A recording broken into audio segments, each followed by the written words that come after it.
Hey, did you grab the tickets for Friday? I called out from the kitchen, balancing my coffee mug and my phone. Emily looked up from her laptop, a smile tugging at her lips. Of course. I even got us the front row seats. You're going to love it. I felt a rush of warmth. You always think of everything. Seriously, how did I get so lucky? She laughed softly, closing the laptop. You just have to appreciate it. Life's too short to stress about the small stuff. Her eyes flicked somewhere behind me, and I noticed a shadow of hesitation I couldn't place. Everything okay? I asked. She shook her head. I'm fine. Really? Her tone sounded practiced, but I let it slide. I trusted her. I trusted us. Ryan burst into the kitchen like he owned the place. Morning, you lovebirds. Smells like pancakes and betrayal. He grinned, dropping a bag on the counter. Just kidding, mostly. I rolled my eyes. Very funny, Ryan. He winked at Emily. You ready for tonight? Emily chuckled. We are all set. I tried to ignore the way Ryan's glance lingered on her a little too long. You guys planning something without me? I teased, but the knot in my stomach didn't go away. Ryan raised his hands innocently. Nah, man. You know me. I wouldn't dare. I believed him. I wanted to believe him. Ryan had been my best friend since forever. He was the one person I could tell anything to. Or so I thought. Later, while Emily was in the bathroom, I noticed her phone buzzing on the counter. A message preview flashed across the screen. Can't wait to see you tonight, winking face. My chest tightened. I froze. My fingers itched to pick it up, but I convinced myself I was overthinking. Maybe it was work, or a friend. Emily walked back in, smiling. Everything okay? I nodded, trying to sound casual. Yeah, just checking emails. My eyes couldn't leave her for long. Good, she said, brushing her hair behind her ear. You look tired. Did Ryan wake you up with one of his jokes again? Ha, I muttered. Her laughter should have comforted me, but it felt hollow. That evening, the three of us met for dinner. Ryan chatted about work, Emily told a story from her day, and I tried to focus on the moment. Yet every time Emily's phone buzzed, she glanced at it quickly, hiding the screen. Ryan noticed too, and I saw that smirk he sometimes gave me when he knew more than he let on. At one point, Ryan nudged me. Hey, you two have been quiet. Spill it. Are you two planning some secret mission I should know about? Emily laughed, lightly touching my hand. No secrets, I promise. Just enjoying the night. I nodded, trying to smile, but a pit formed in my stomach. Something didn't feel right, but I couldn't put my finger on it. I wanted to trust them. I needed to trust them. Back at the apartment, I helped Emily hang her coat. My hand brushed hers, and I felt the familiar comfort of her warmth. Then her phone buzzed again. She left it on the counter while heading to the bedroom. I couldn't resist. The message stared back at me. Can't wait to see you tonight, winking face. My heart sank. I dropped the phone on the counter, pretending I hadn't seen anything. My mind raced. Betrayal? Misunderstanding? Or was this the beginning of a nightmare I never imagined? I swallowed hard, forcing myself to breathe. Everything's fine, I muttered under my breath. But deep down, I knew my perfect illusion was already cracking. I was late getting home from work, my mind spinning with thoughts of dinner with Emily and Ryan. I opened the apartment door, expecting the usual smells of her cooking, the faint laugh of Ryan teasing her, the comfort of normalcy. Instead, I heard muffled voices from the bedroom. Emily. I called softly, stepping closer. No answer. Just the low tone of conversation, familiar yet foreign. I paused at the doorway, my chest tightening. Then I saw them. Ryan, leaning close, whispering something to Emily. She laughed softly, a sound that should have been warm, but instead it shredded something inside me. My hands trembled. Ryan, what the hell? I demanded, my voice louder than I intended. They froze. Emily pulled back, her face pale. It's not what it looks like, she stammered. Not what it looks like. I echoed, anger bubbling. You're in my bedroom, laughing with my best friend, and that's not what it looks like. Ryan ran a hand through his hair. Calm down, man. We can explain. Explain. Really? Go ahead. Enlighten me, I snapped. Because from where I'm standing, you just betrayed me in the worst way possible. Emily's eyes filled with tears. I didn't mean to. I didn't want this to happen. Didn't want this to happen. I cut her off. You're supposed to love me, Emily. And you're supposed to be my friend, Ryan. How could you both? Ryan's tone softened, almost pleading. It's complicated. I didn't plan it, I swear. Things just happened. Things just happened. My voice cracked. Do you have any idea how that sounds? Like I'm nothing. Like our friendship, our relationship, everything, is nothing to you. Emily took a shaky step forward. Please, just listen. I've been blind. I shouted. All this time, I thought I knew you, both of you. And I was wrong. I trusted you. I loved you. And you stabbed me in the heart. Ryan looked down, guilt etched on his face. I'm sorry. I didn't mean for it to. Sorry. I laughed bitterly. Sorry doesn't even scratch the surface. You knew what we had. You knew how much I trusted you. Emily covered her face with her hands. I didn't want to hurt you. I swear I didn't. Don't say anything else. I felt dizzy, my hands clenching into fists. I can't even look at you right now. I backed out of the room, the images of them together burned into my mind. Every memory of Ryan's shoulder to lean on, every kiss with Emily, every laugh now twisted with betrayal. I stumbled into the living room and sank onto the couch. My phone buzzed. Sophie. She had a knack for showing up when I needed her without asking. Hey, are you okay?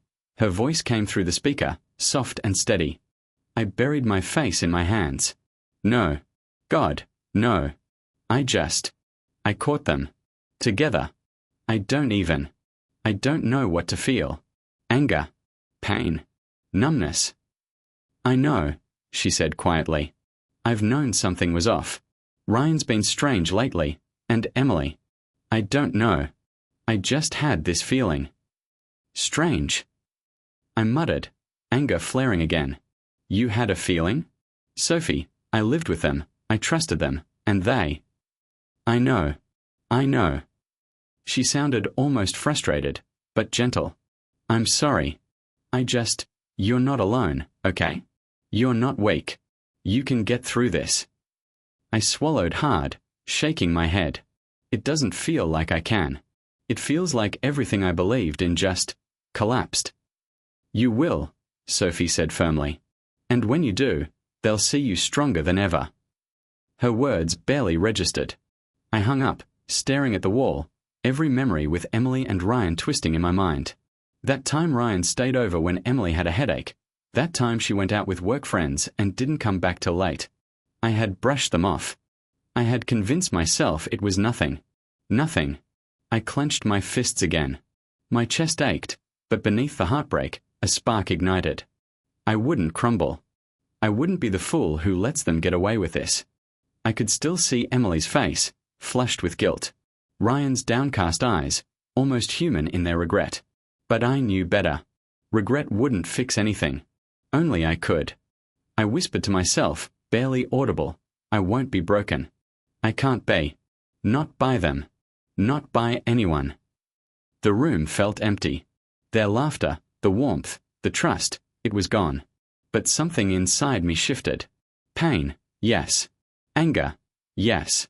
But also, clarity. I stood, pacing. I replayed every conversation, every moment, every subtle lie I had ignored. And I realized something. They underestimated me. They thought betrayal would shatter me. They were wrong. I took a deep breath and clenched my jaw. I'll show them. Not just that I survived, but that I'm stronger than they ever imagined. The perfect illusion was over. And for the first time, I wasn't afraid of the truth. I shut the apartment door behind me and let it click, the sound echoing like a verdict. I sank onto the couch, my head in my hands. My chest felt heavy, my mind spinning with images of them together. Emily laughing, Ryan leaning in. I had never felt so small, so foolish. I tried to make sense of it. Did I miss all the signs? Was I too blind? Too trusting? Every memory twisted, every smile and joke now tainted. I had lived in an illusion, and now it had shattered. The first night was the worst. I couldn't sleep.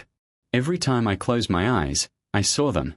Their faces, their whispers, the warmth I had once trusted. My mind refused to stop replaying it, over and over. I should have known. I should have seen it coming. A knock at the door startled me. I ignored it. Then again. Sophie's voice filtered through, soft. "Hey, are you there? I just wanted to check on you." I didn't answer. My throat tightened. I wasn't ready. Not for comfort. Not for pity. I wanted silence. I wanted solitude. "Please," she said, quieter now. "I just want to help. You don't have to go through this alone." I rubbed my temples. "I don't need anyone," I muttered, finally opening my mouth, more to myself than to her. "I need space. To think. To figure out what the hell just happened." "I understand," she said, but I could hear the disappointment. "I'm here when you're ready." I shut my eyes and leaned back. Ready? Ready for what? To talk to the people who betrayed me? To pretend I'm okay? No. Not yet. Not ever. The nights were long. I walked the apartment, stared at the walls, and tried to piece together my memories. Every laugh, every hug, every quiet conversation now seemed like a lie. I questioned everything. My judgment.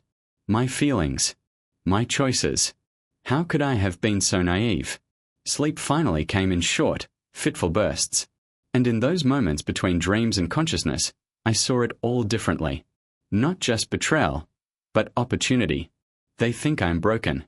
They think I'll crumble. They're wrong. The next day, Sophie texted again. "Coffee. Talk. Please." I stared at the message, fingers hovering over the screen. I wanted to reply. I wanted to reach out. But I typed nothing. Instead, I stared at the screen until it dimmed. I muttered aloud, "I can't. Not yet. I have to think. I have to plan." I replayed conversations with Emily and Ryan, remembering every nuance, every slip of the tongue, every shared secret. I catalogued them, mentally. Every lie, every hidden glance, every half-truth would be useful. I would need it all. One day. I caught myself smiling briefly at the thought, not at them, not at what they did, but at the idea that I could regain control. I won't be their victim. Not now, not ever. Hours passed. I moved mechanically, ate little, slept less. My mind was alive with schemes and scenarios. How could I regain what they had tried to steal from me? How could I turn this pain into power? I sat by the window, watching the city blur beneath the rain. The world moved on, indifferent to my suffering, and maybe that was a comfort. No one cared about Emily or Ryan's betrayal except me. That made it mine to own, mine to act upon. Sophie called again. I ignored it. I wanted to scream at her to leave me alone, but I didn't. Part of me wanted her support, even if I refused it. Part of me still clung to some thread of connection, but I wasn't ready. Not yet. Instead, I whispered to myself, pacing the room, "I'll be smarter. I'll be stronger. I'll make them regret ever thinking they could break me." By the evening, I felt a strange calm settle over me. The panic, the heartbreak, the confusion, it was still there, but it was channeled now. Into thought, into strategy, into preparation. I wouldn't lash out blindly. I wouldn't let anger dictate my moves. I would wait, watch, learn, then act. And when I did, Emily and Ryan would see me as I truly was. Not the trusting fool they took for granted. Not the broken man they thought I'd become. I closed my eyes, breathed deeply, and made a silent vow. I am not finished. I am not broken. They will see me rise. I walked into the office, trying to look normal, calm, even cheerful. The last few days had been a storm inside me, but outside, I needed control. I couldn't let Emily or Ryan see the cracks. "Morning," I said to Ryan as he passed by my desk, his smirk faint but knowing. "Hey," he replied, casual, like nothing had happened. My stomach tightened. I forced a smile. I spent the morning buried in reports, emails, anything to keep my mind from replaying their betrayal. But I couldn't ignore it completely. Every glance from Ryan, every message from Emily, was a potential clue, a thread to pull later. Around noon, Mr. Harrison called me into his office. His presence always carried weight, calm, authoritative, and slightly intimidating. "Sit," he said without preamble. His eyes studied me, sharp and knowing. "Morning, sir," I muttered, taking a seat. "You've been distracted," he said flatly. "I notice things. Your focus, your mood. What's going on?" I hesitated, weighing my words. Could I tell him? Not everything. But I needed guidance. "Personal issues," I admitted, keeping my tone neutral. "I'm handling them." He leaned back, steepling his fingers. Handling them doesn't mean ignoring them. Sometimes, you have to be patient. Observe. Think before you act. Emotion makes fools of us all. I nodded slowly, taking it in. His words sank deep. Observe. Think before you act. That's exactly what I needed. I wasn't going to explode at Emily or Ryan. Not yet. Not until I had control. "Thank you, sir," I said. I needed that reminder. He gave a small, knowing smile. "Good. Remember, strength isn't just muscle or anger. It's intelligence, patience, timing. You'll need all three." I left his office feeling a mixture of fear and exhilaration.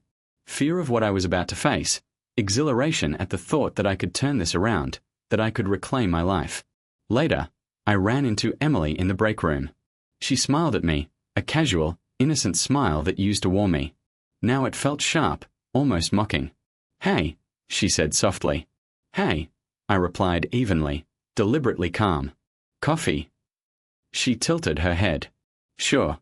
You've been quiet lately. Everything okay?" "Better than okay," I said, letting the words slide casually. "Busy at work, you know how it is." She nodded, a hint of suspicion in her eyes. "Yeah, I guess." We sipped in silence for a few moments, the tension thick. I watched her every move, every micro-expression.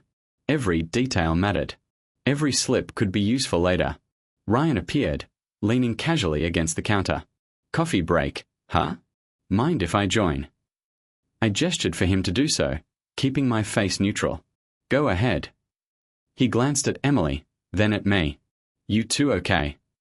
"Fine," I said shortly, letting my tone hold more steel than warmth. "Just work stuff." He grinned faintly, as if he knew better. I ignored it. Inside, I was calculating. Every interaction, every word, every look was data. Evidence. Power. Back at my desk, I opened my notebook, jotting down observations. Times Emily was vague about work events. Moments Ryan hesitated when I asked questions. The subtle inconsistencies I'd ignored before. This wasn't just betrayal. It was a map, and I was finally starting to read it. The afternoon dragged, but I kept my mask on. Calm, collected, even friendly at times, but inside, a storm brewed. Every laugh Ryan forced, every casual comment from Emily, I catalogued mentally. Everything would be useful when the time came. I thought about Sophie, too. She would want me to stay grounded, not let anger consume me. I imagined her voice. Think. Observe. Don't rush. It helped. I needed that voice in my head. Reason and strategy over raw emotion. By evening, I felt a strange confidence settling in. I could see a path forward, not just through pain, but toward control.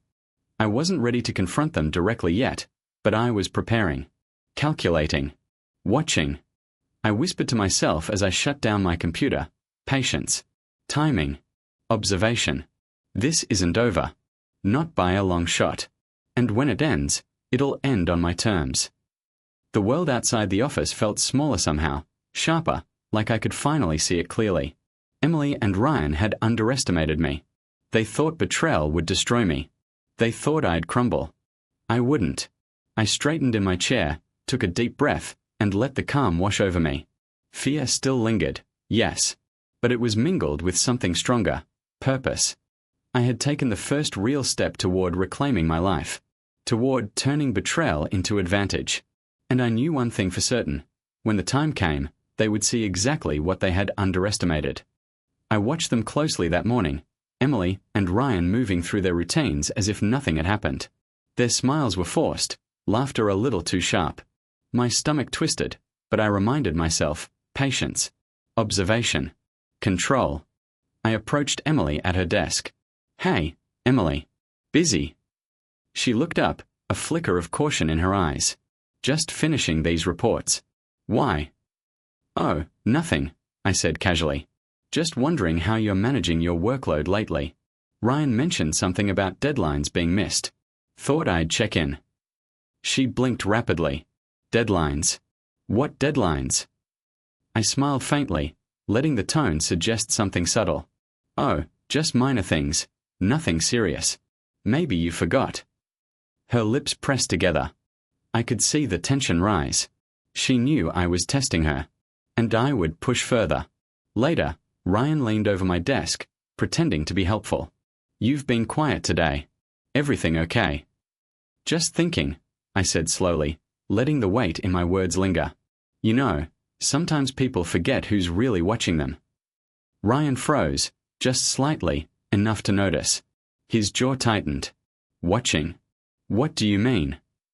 I shrugged, innocently. "Oh, you know, noticing little things. Patterns. Truths." He laughed, nervously, trying to dismiss it. "Patterns, huh? That's a creepy way to put it." I smirked. "Maybe. But sometimes, creepy works." By mid-afternoon, Emily's phone buzzed.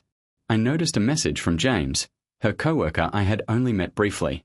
She glanced around nervously before picking it up. "Emily," I said softly, tilting my head. "Everything okay with James?" She laughed, but it sounded forced.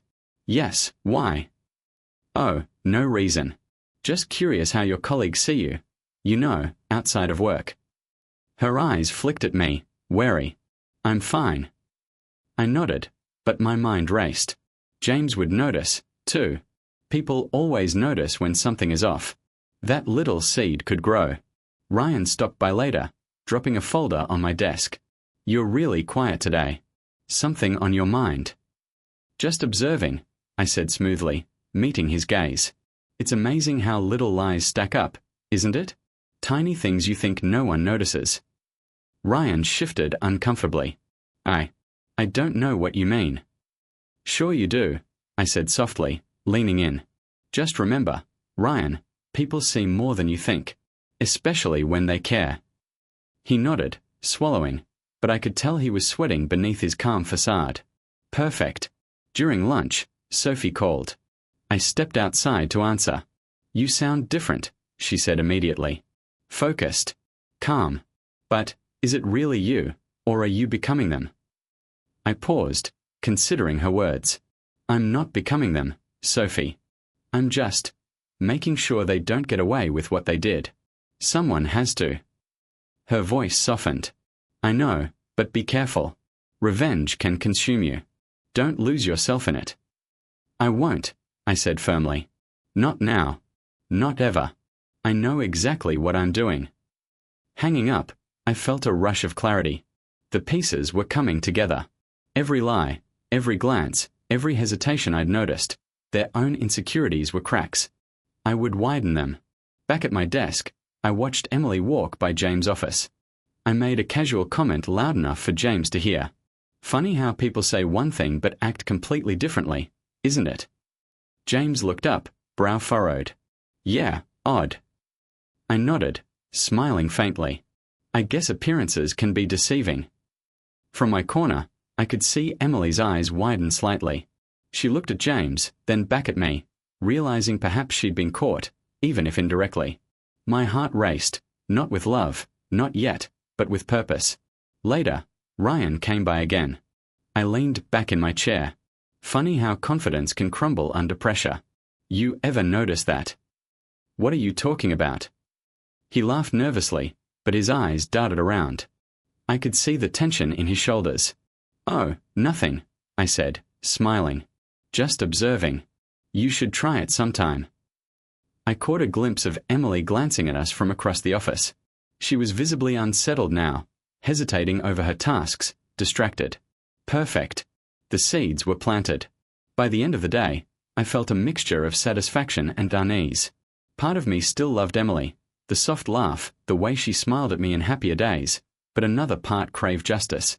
The contradiction gnawed at me, but I forced it aside. Focus. Strategy. Observation. Sophie's words echoed again. Don't lose yourself. I repeated it in my head, grounding myself. This wasn't about anger or obsession. It was about control, about reclaiming what was taken. I noticed Ryan watching me from across the room.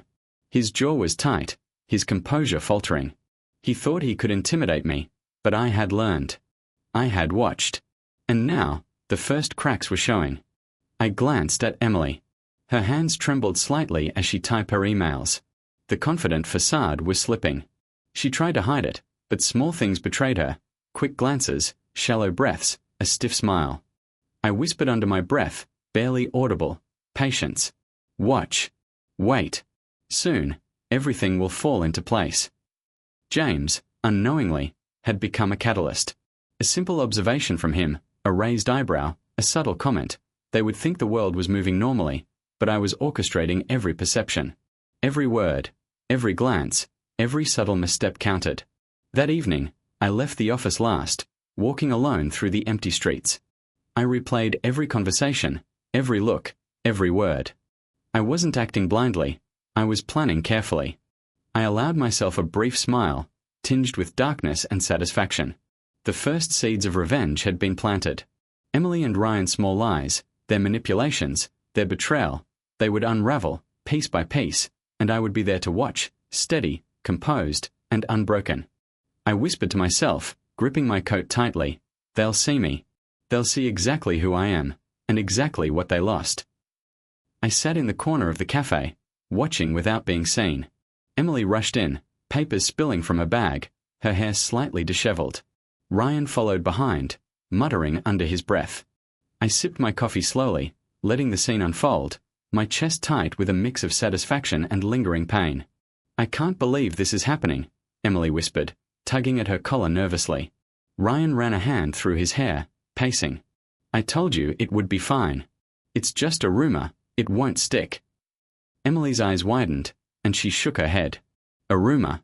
Ryan, people are already talking. James overheard me yesterday, and now it's spreading like wildfire. Everyone at work is whispering. How could we be so careless? I felt a surge of grim satisfaction. That's right. Watch your carefully constructed lies crumble. But beneath it, a hollow part of me ached. The girl I loved was humiliated, and a part of me couldn't help feeling that it shouldn't be this way. Ryan slumped into a chair across from her. I didn't think it would go this far. I just wanted. I don't know. I didn't plan any of this. You didn't plan it. Emily snapped, her voice breaking. Ryan, we are being torn apart. You knew what you were risking, and now I can't even show my face without people staring. I remembered the first time she laughed at a silly joke I made, the warmth in her eyes. That image felt like it belonged to someone else entirely. Emily, calm down. Okay. We'll figure it out, Ryan said, his voice shaky now, lacking the arrogance he always carried. Figure it out, she shouted. Ryan, we are cornered. Everyone's talking. My boss noticed. James noticed. Even clients are giving me weird looks. We are exposed. I noticed James across the room, casually sipping his drink, eyes darting toward them. He said nothing, but I knew the observation had planted seeds that were already growing. Karma, slow and methodical, was taking root. Ryan buried his face in his hands. I don't know how to fix this. I thought we could get away with it. I didn't want to hurt you, Emily. I didn't. Emily's voice softened, almost trembling. I know you didn't mean to, Ryan. But intentions don't undo actions. People hate what we did. They despise us now. And I feel sick thinking about it. I clenched my fists under the table, trying not to let my inner storm show. Satisfaction danced with guilt, rage tangled with lingering affection. I had orchestrated the subtle exposure, nudged the dominoes into motion, but seeing them panic like this, it was messy, morally grey. Ryan's voice broke through, almost whispering, Emily. I'm sorry. Truly. I didn't think it would come to this. I thought we could fix it before anyone noticed. But now, I think I've ruined everything. Her eyes filled with tears. You already have, Ryan. You already have. I took a deep breath, letting the tension stretch between them. From the corner, I could hear the quiet murmurs of surrounding people, their conversations soft, judgmental. I imagined them piecing together the rumors, confirming suspicions, and felt the last vestiges of my old trust in them shatter completely. Later, I remembered our earlier days, laughing over coffee, Ryan joking, Emily teasing me gently. Those moments felt like ghosts now, cruel reminders of what had been. I felt anger boil up, not just at them, but at myself. How had I been so blind? How had I trusted so deeply? I decided it was time to speak. I approached slowly, letting my calm mask slide into place. Emily, I said softly, just loud enough to make them both look up.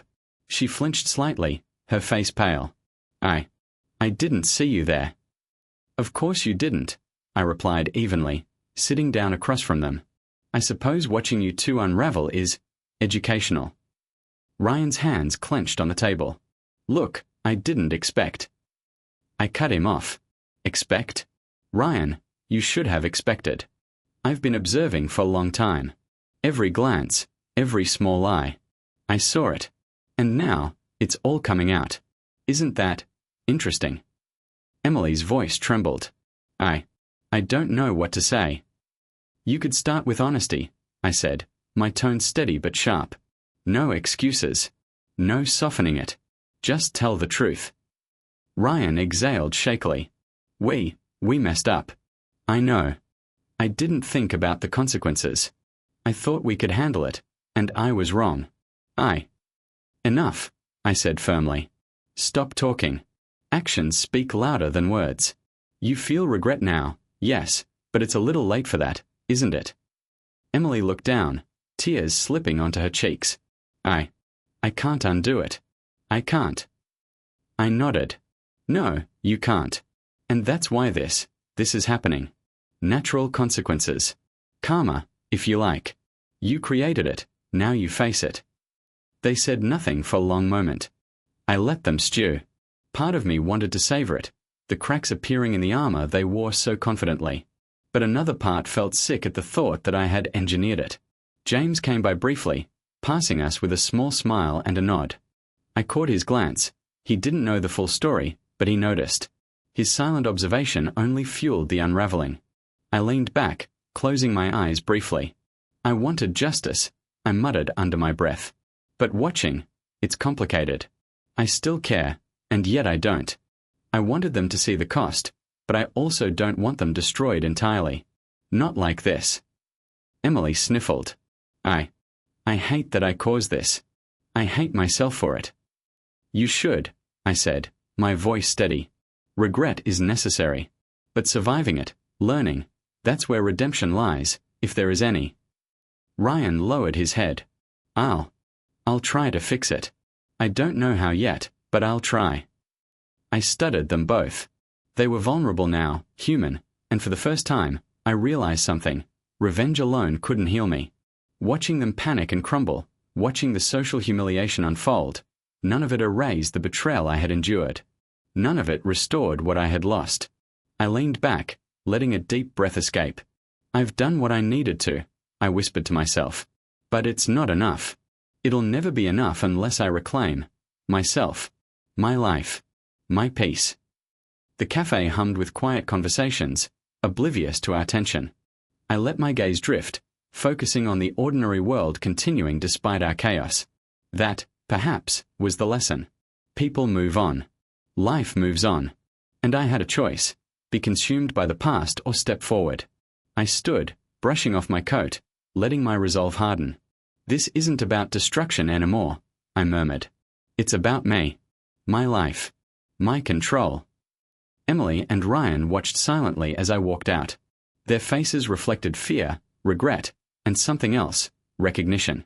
They saw what they had underestimated. And I realized, karma had its course, yes, but the ultimate victory wouldn't come from their downfall. It would come from reclaiming myself, from standing tall despite the betrayal. I finally stopped avoiding them. The air felt heavy as I stepped into the small cafe where we had agreed to meet. Emily was already there, seated nervously at a corner table, her hands twisting in her lap. Ryan stood behind her, looking defensive and uncomfortable. Olivia hovered nearby, attempting to look calm but clearly bracing for chaos. I inhaled slowly. "Emily, Ryan," I began, my voice steady, controlled. "We need to talk." Emily's eyes widened, and she swallowed hard.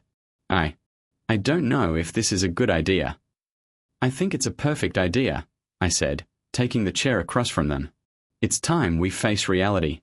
No lies, no excuses. Just the truth." Ryan opened his mouth. "Look, I can explain." "Save it," I cut him off. "I don't want explanations. I want honesty. About everything." Olivia stepped forward cautiously. "Maybe we should all calm down." "No," I said firmly, looking at her. "This isn't about calming down. This is about accountability. If you want to mediate, fine, but I'm not stepping back." Emily's lips trembled. I'm scared, okay? I know I messed up, and I hate myself for it. I can't." "You can't." I echoed. "Emily, you can face it. You can own what you did. That's the first step. Do you even realize the damage you caused?" Her eyes filled with tears. I think I do now. And I'm sorry. I'm so sorry." I leaned forward, letting the words sink in. "Sorry isn't enough. Not yet. You had the power to be honest, to respect what we had, and you chose not to. You and Ryan both." Ryan shifted in his seat, looking guilty. I thought we could keep it under control. I didn't mean to hurt anyone, I swear. I didn't mean to." I said, voice rising slightly. "Ryan, you didn't just hurt me. You destroyed trust, you betrayed friendship, and you broke someone you both claimed to care about. Did you think I wouldn't notice?" He ran a hand through his hair, exhaling shakily. I didn't think. I thought we could fix it before anyone found out. I was wrong. I know that now."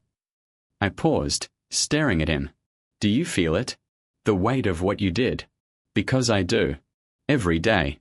Every night. And now, I want you to understand that your choices have consequences." Olivia stepped closer. "I get it, but this isn't about making them feel worse. It's about closure. Let them speak, let them own it." I nodded slowly, appreciating her perspective. But this was my moment, too. I reached into my bag and pulled out a small envelope, placing it on the table between us. Emily froze. What's that?" I met her gaze steadily. "Open it. Read it." She hesitated, then slowly slid the flap open.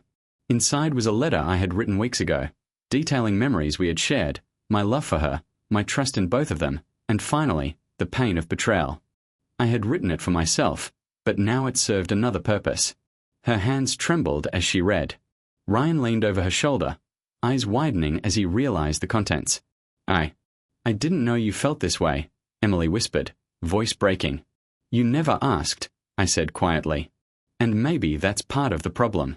You never cared enough to notice how deeply your actions could wound me." Tears ran freely down her cheeks. I see that now. I'm so sorry." Ryan's voice was barely audible. I don't deserve this. I know I don't. I messed up everything." "You did," I said firmly. "And now you have to live with it. You have to look at each other and see what you've broken. Feel it.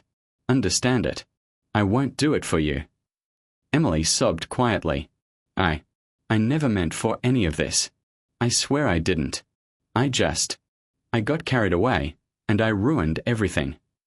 "You did," I repeated softly, not to hurt but to make her understand the gravity of her choices. "You carried away our trust, our love, our friendship. And it's not just gone, it's fractured, perhaps beyond repair." Olivia put a hand gently on Emily's shoulder. "You're owning it. That's a start." I shook my head slightly. "It's a start, but it doesn't undo the past. That's why this confrontation matters. I need to reclaim myself here, not just punish you. I need to stand, unbroken, even if the people I cared for most have fallen. Ryan looked down at the table. I understand. I really do. I'm terrified of losing you completely, not just as a friend, but I see the pain I caused, and I can't undo it. I felt a pang, remnants of old attachment, but I forced it aside. You can't undo it. That's the lesson. You live with it. I live with it. But I refuse to let it define me anymore. I am walking away with my dignity intact. That's power. That's control. Emily's gaze met mine, desperate, pleading. Do you hate me? I won't lie, I said softly, letting honesty cut through the tension. I'm angry, hurt, disappointed. But hate doesn't serve me. I choose something else. Closure, strength, and you should choose accountability, not my forgiveness. Ryan looked as if he might speak again, but I held up a hand. No more words. Actions now. Live with the consequences. Learn. Grow. Stop pretending the world will forget your betrayal. Emily's hands clutched the letter. I don't know how to face everyone. How do I start? You start by facing yourself first, I said. Stop hiding behind excuses. Stop seeking validation from others. Be honest. Be accountable. That's your only way forward. Olivia nodded approvingly. That's all anyone can do. Face the truth, face the consequences, and learn. I leaned back, breathing in deeply. A weight lifted. Not everything was healed. Not everything was forgiven. But I had asserted my power. I had faced them, spoken my truth, and refused to be broken. I stood, straightening my coat. This is where I leave it, I said firmly. Not because I want to punish you forever, but because I reclaim myself here, in this moment. My pain is mine to process, and I will not let it be stolen again. Emily looked at me, tears streaming. Ryan, defeated, lowered his gaze. Olivia stayed quietly, understanding that this was not about punishment, but about reclaiming control. I walked toward the door, every step deliberate, every breath a reminder. I am not shattered. I am not defined by betrayal. I am stronger than the pain they caused. As I pushed the door open, the afternoon sunlight hit my face. I inhaled deeply, savoring the freedom of standing tall. For the first time in weeks, I felt a sense of clarity. I had confronted them. I had spoken my truth. And I had walked away, victorious, not by destroying them, but by reclaiming myself. I sat on the balcony of my apartment, the city lights below flickering like distant memories. The chaos of the past weeks felt like a distant storm, leaving a strange calm in its wake. I sipped my coffee, letting the warmth seep in, and I realized something I hadn't understood in a long time. I had survived. Truly survived. Sophie's voice came through my phone. Hey, thought I'd check in. How are you? I smiled faintly. Better. Calmer, I guess. The storm's passed. She chuckled softly. I was hoping you'd say that. You sound different. Stronger. Stronger. I asked, intrigued. I don't know. Maybe. I just feel like I finally see clearly. All the noise, the lies, the betrayal. I can separate it from myself now. That's growth, she said gently. Most people never reach that point. Most people let bitterness consume them. I ran a hand through my hair, thinking. I wanted revenge, once. I craved it, even. But seeing Emily and Ryan panic, seeing the consequences unfold, it wasn't enough. It never would have been enough. The only victory that matters is reclaiming myself. Sophie was silent for a moment. Then she said, I knew you'd figure that out. You always had that fire. It just needed direction. I let out a breath I hadn't realized I was holding. You've been right there, Sophie. The voice of reason. The one reminding me I wasn't alone. Her laugh was soft, warm. That's what friends are for. But tell me, what do you feel when you think about them now? Emily, Ryan. I stared at the lights below. Not hate. Not anymore. Anger, sometimes. But mostly, sadness. For what could have been. And relief, I guess. Relief that I'm finally free of the illusions, free of the betrayals that weighed me down. Sophie's voice softened. That's maturity. You've taken pain and turned it into strength. Not everyone can do that. I had guidance, I said. Mr. Harrison, too. He told me early on, patience, observation, intelligence over emotion. I see now what he meant.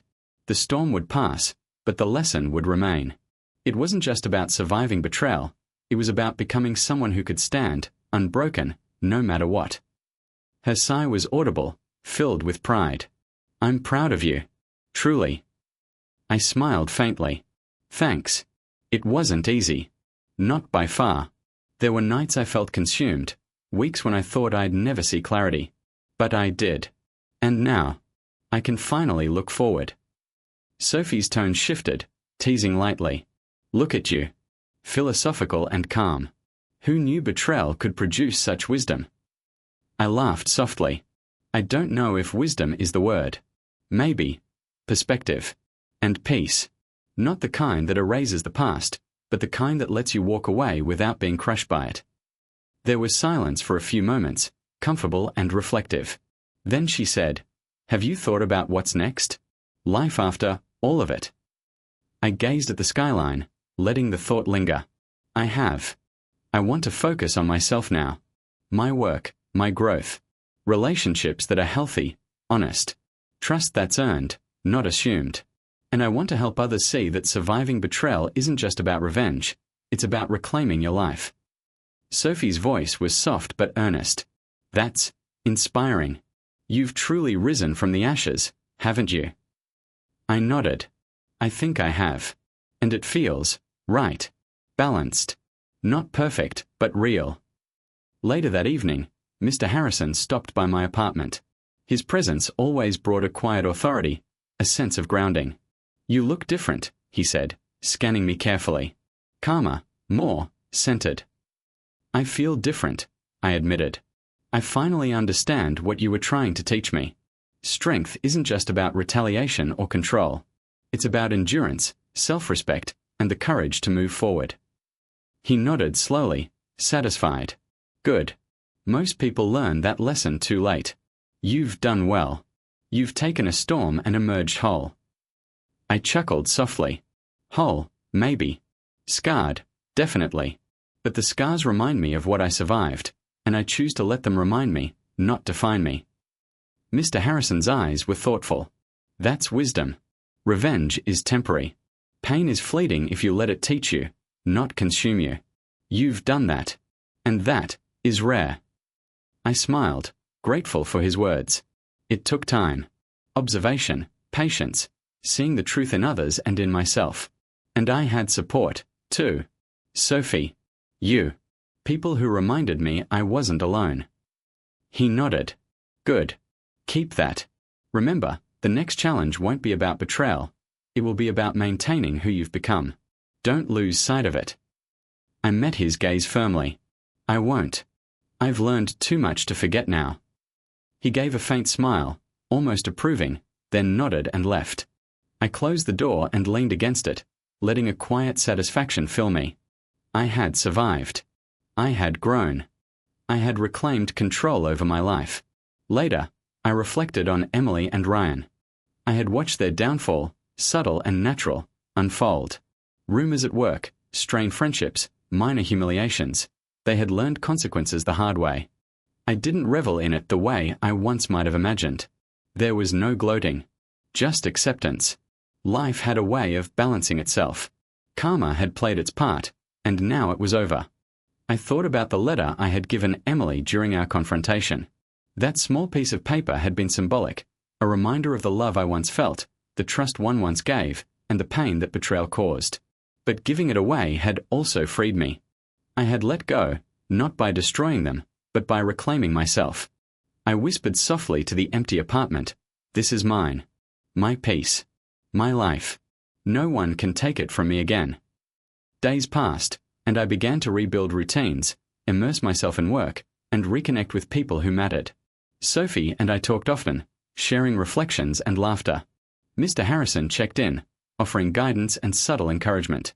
I felt a sense of balance returning. One evening, I walked through the park near my apartment. The crisp air filled my lungs, and I felt lighter than I had in months. I passed couples, friends laughing, children running. Life moved forward, indifferent to betrayal, pain, or heartache. And yet, somehow, that indifference was comforting. The world didn't stop for my suffering. It never would. And that realization made me stronger. I thought about Emily and Ryan one last time. I didn't need to seek them out. Their consequences had already been delivered. I had no desire to watch further. My role was done. The storm had passed, and I had emerged. Sophie's voice echoed in my memory. "You've risen from the ashes." I smiled, letting it settle. Yes, I had. And now, I could focus on what truly mattered. Living fully, loving wisely, trusting carefully, and never letting anyone else define my worth. The city lights shimmered beneath me as I inhaled deeply, savoring the quiet victory of survival. Not through revenge alone, not through others' pain, but through reclaiming my own life. That was power. That was freedom. That was me, finally whole, finally free. 6 months have passed since everything fell apart. The memories of betrayal still flicker in my mind, but they no longer sting. I walk through my apartment, noticing how quiet it is, how peaceful. The chaos, the heartbreak, it feels distant now, like a storm I survived and stepped out of stronger. Sophie calls me on a Saturday morning. "You sound different," she says, smiling through the phone. Different. I echo, amused. I guess I am. Calmer, I think. Maybe a little wiser. She laughs softly. "That's good. You needed that. How are you really?" I pause, thinking. I'm okay. Stronger than before, I hope. I've learned that life keeps moving, no matter what. I've learned to trust myself again, to value my peace above all else. And I've learned that revenge might feel satisfying, but only self-respect lasts. "I'm proud of you," Sophie says quietly. "You've grown so much." "Thanks," I reply. It wasn't easy. Emily and Ryan are gone from my life, and that used to hurt. But now, it doesn't. Their absence is noticeable, yes, but it's not painful. It's freeing. She sighs, a mix of relief and pride in her voice. "Sounds like you finally found yourself." "I have," I say firmly. "And I plan to keep finding more. Stronger. Smarter. Careful, but not bitter. I've rebuilt trust in myself, and slowly, in the world around me. The past taught me harsh lessons, but the present teaches me how to live." There's silence for a moment, peaceful and comfortable. I look out the window at the city below, breathing deeply. Life goes on. I've survived. I've grown. And I finally feel whole.